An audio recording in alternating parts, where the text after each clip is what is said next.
National highway authority ફક્ત જે રસ્તે મંત્રીઓ કે રાજનેતાઓ જવાના હોય એટલો જ રસ્તો બનાવે છે. થોડા સમય પહેલા પાલનપાડા ખાતે એક સાઈડનો રસ્તો બનાવ્યો અને બીજો છોડી દીધો હતો.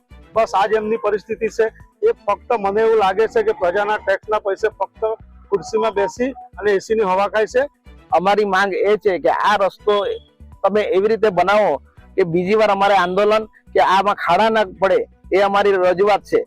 અને બીજું કે અમારે વારંવાર તમને તંત્રને જગાવવાની શું જરૂર છે? તમારે હાઈવે ઓથોરિટીની ગાડી તો વારંવાર દિવસમાં 5 આંટા મારે જ છે, તો એ શું રિપોર્ટિંગ કરે છે અને શું ઉપર રિપોર્ટ આપે છે એ બી જાણવા જેવું છે. જે વખતે જ્યારે પહેલા શરૂઆતમાં એના ચોમાસાના ખાડા પડ્યા એ ટાઈમે જે તે ટાઈમે રાતના થયું પુલ પર રાતના રાતોરાત જો સાંસદ શ્રી ધવલભાઈ, ધારાસભ્ય શ્રી અરવિંદભાઈ રાતોરાત આવીને જે સામે બોલી ગયેલા હતા કે 8 દિવસની અંદર આ રસ્તો ચાલુ કરાવશું અમે.